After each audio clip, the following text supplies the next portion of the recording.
So right here, I know my dog was in the way, but somehow I happened to snap my Husky breaker bar. It was a 3/8 inch, so I ended up getting 1/2 inch. So hopefully that next one won't break. But as you can see here, it just kind of sheared off. What? These are not coming off. Okay, I'm gonna go try to find the receipt to this thing so I can get a new one. But in the meantime, while I'm gone, I'm gonna put some PB Blaster on the lug, so hopefully they come off. Okay, so I just got back from Home Depot and I got a 1/2 inch breaker bar, and then I also got a 1/4 inch impact, a battery set, and then just a drill. Okay, so when I sprayed PB Blaster on my lug nuts, it got on my center cap and peeled the paint off. So that sucks. Also, there's a lot of lawn stuff going on, so I'm not gonna record much now. These are pictures and videos from when I detailed the inside of my truck. In the last 3 pictures, you can see that we took a ton of things out to clean this. And for 25 years old and how many miles it has, I was kind of surprised by how clean it was. It wasn't clean, it was dirty, but it definitely was not as bad as I thought it was gonna be. Oh, it's probably put down the sewer.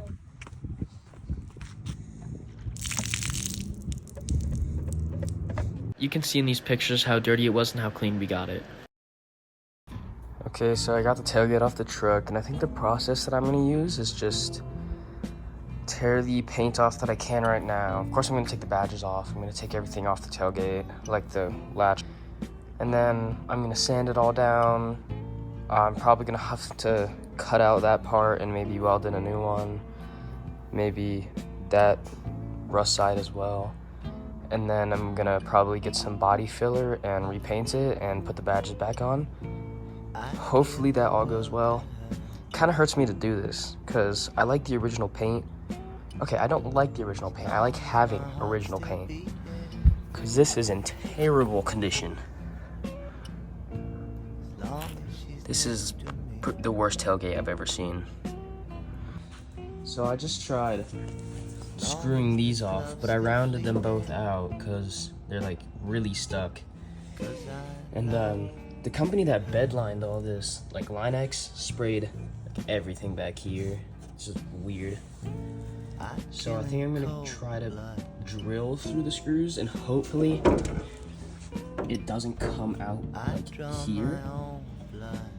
But yeah, I don't know another way to get this off. Okay, so I had to try really hard, but eventually it made a loud popping sound. And now I can just screw this one out. I'm not sure about this one. I'm gonna have to get a new bolt. So I was drilling the left one out, and this came off with it, so I guess we're making progress. So I just pulled hard on this thing, and then it made a loud pop sound, and then that fell out. So I'm not sure where that goes. I think it worked there. So what I ended up doing to take this piece out is I took this piece and I bent it upwards so it could slide out of here. And then I also had to do it for that side. So I got the other side off, but there's these little clips that hold them in, and you just kind of slide them out and they come out. There.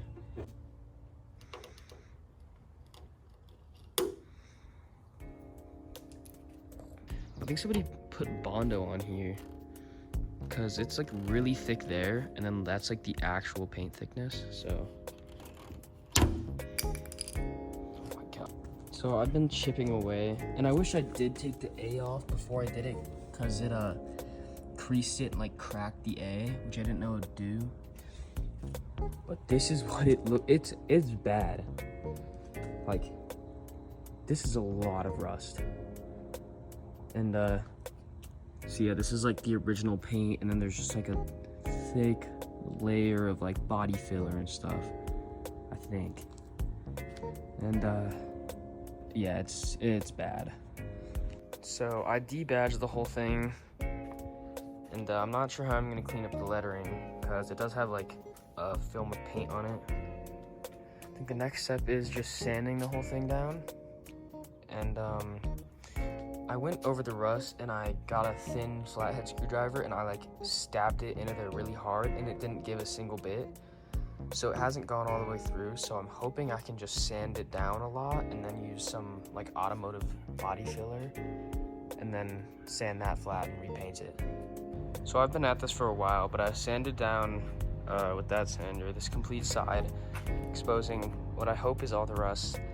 And then I also sanded down that side with a little bit of rust, and I'm letting it soak in this bath with a full bottle of rust remover.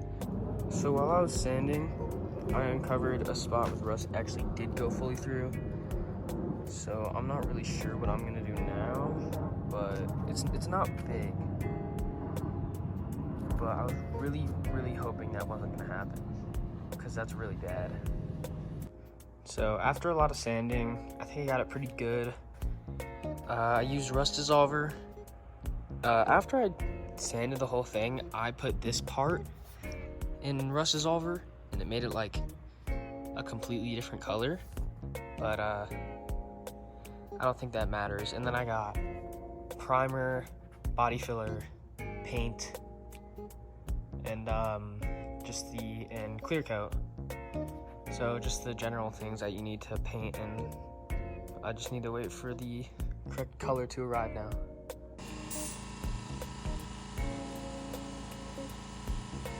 What's that?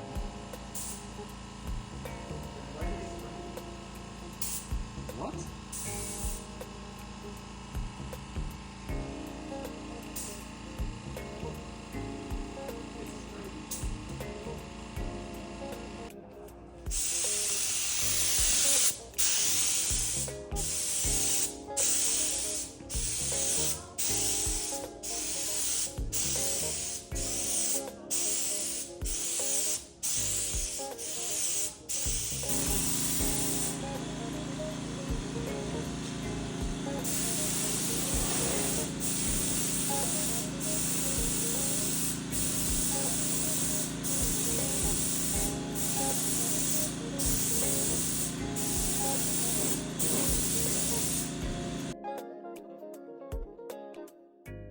So right now I've decided that I'm gonna replace my carrier bearing.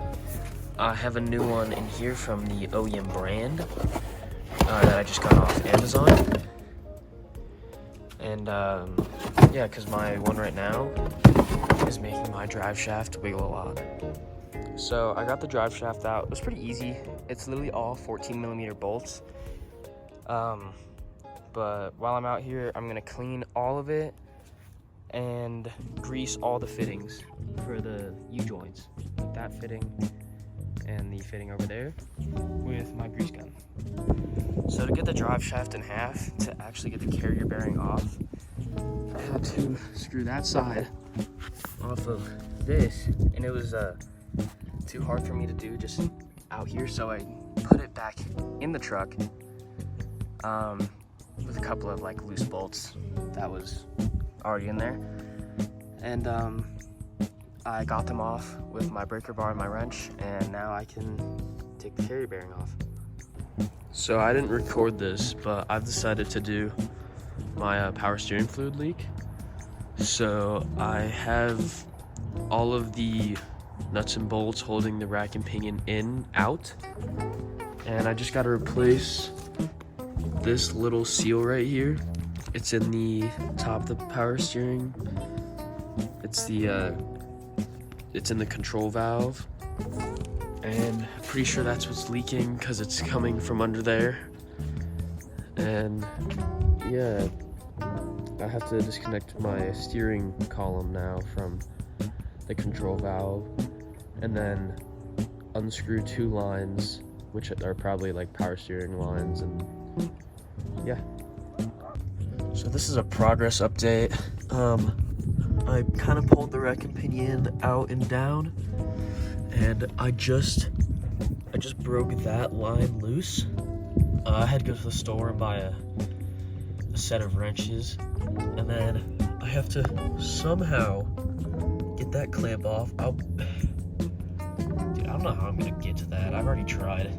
Then I have to unscrew that bolt and one up there, which I'm not sure how I'm gonna do. Looks pretty difficult. So I finally cracked that line enough to where the fluid is leaking out, so now I have everything else to do that I said just a second ago. Okay, I just got the second line cracked and it's draining now, although there wasn't much in it. And I think the first line has drained fully. So I'll just let these sit for a little bit. I just pushed my steering rack down, so hopefully I can try to get those bolts better, but it doesn't look like it's that much better so far.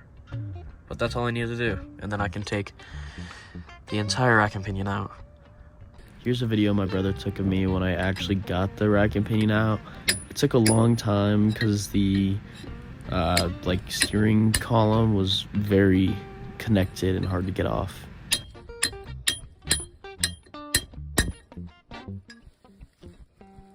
It looks something. So I haven't done a progress update in a couple days. It's been a while. I got my rack and pinion out. I pressure washed the entire thing a ton, pressure washed all under the truck. And then this was still, which connects the control valve right at the bottom there to the actual steering linkage, and that was stuck on here for a long time, but I just hit it a bunch with a hammer. If you couldn't tell, that's all dented. I'm not gonna use that though, so it's fine. And also this little thing that you can barely see the threads of right now would not come loose for 3 days. So I went and I got a custom CNC machined piece, and then I used that and it fit in there perfectly, and then we broke it, so now that screws off. And yeah, so it's been about 3 or 4 days and this is all I've got done. Okay, so now what I just did is I unscrewed that little piece with that, and then you could just take this whole thing out right there. So now it's just this, and there's a bearing down there, and that right there is the seal that I need to replace. So the video I watched of a guy doing this, he just stuck a socket in there and then pounded it out with a hammer, so that's what I'm gonna try to do. Then just did the same thing to get it back in. Also just cleaned up around here because there is some built up stuff that is not smooth power steering fluid anymore. So yeah, hopefully that goes well. Hopefully I don't break anything. Okay, so it went pretty well. See, I just got 18 barely didn't fit, 17 wasn't a good fit. So I used a 11/16 socket, and then I'll just put it right in there. Just bang on it pretty hard with a hammer. Damage the seal a little bit, but that's the thing we're replacing. I got a new one. And the bearing is not damaged, so that's really good. So here I have the old seal and the new seal. You can see how bad the old one is. And also I ordered a new dust cap to go on top of that, just cause. That is not the same. That is not the same thing. So I just have to reuse this one. This doesn't do anything. It just protects dust, but I might as well. I thought might as well get a new one. So I don't know what that's to actually. Okay, so I just got the new seal pressed in there pretty well. I just took a how big is this? 22 millimeter. Put it in there. It wasn't a perfect fit, but it worked. I just pushed down on it with my thumb.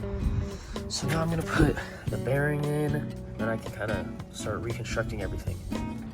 Okay, so I just tapped the bearing fully in. I just took this 24 millimeter deep impact socket. I put it in there, and it's pretty flush. I made sure that it was actually pushing against the seal, so I could see it like pushing the seal forward a little bit, so I know it's good in there. And now I can start reassembling. I can put that in there and screw that top back on and all that, and maybe I can put it back in the rack and pinion. This right here looks like it has some chunkier, like, little dirt things in it. So I'm just gonna clean that up, and then hopefully it's fine. So I just put this back in, and there were 2 really nice clicks.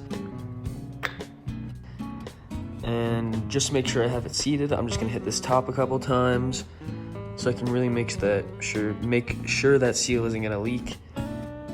Because there is something in here that is pushing down, like, on that bearing, and yeah.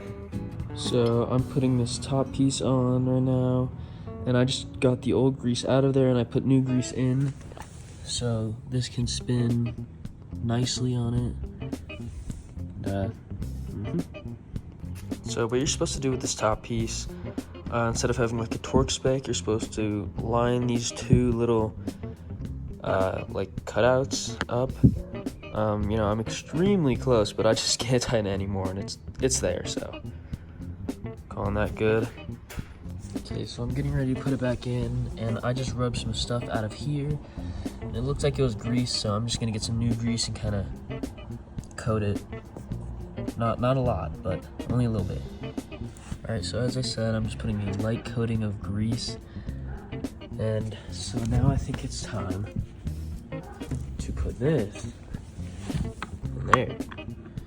Okay, I got this on, and now what you do with these is you put them in there, and then you just connect those and screw them on. So this is another big cut, but after I got all that stuff on, I took a little off-roading trip for the first time to the Metbury Gulch Trails. It was a great trip, and just here's some clips of it. Yes, I know my taillight's out, but I've checked the fuses and I've taken my taillight apart, and it's something electrical. I'm not sure yet.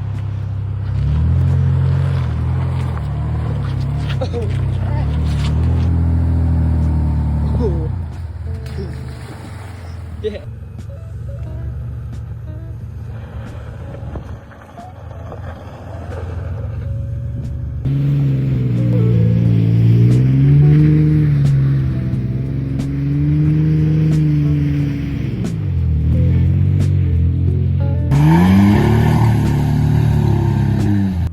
And then this is the biggest thing I did, which I was replacing my leaf springs. And while I was at it, I decided to take my axle out to paint it black. So that's what I did. Well, here you can see how it was originally. Here's primer, and then here's without the drum brakes painted, and then we finished the whole thing, and this is how it turned out. So I didn't record any of that. I completely forgot to, but that is something that we did. I also changed the fluids while I was at it, like the engine oil. And then right here, I wanted to go like in nature, so I got stuck in some snow. I was gonna turn around, but right as I said that, my side dipped down and I had to leave it overnight and have my buddy pull me out. And then, I don't know, I just had some fun with the truck after that, and that's basically where we are right now.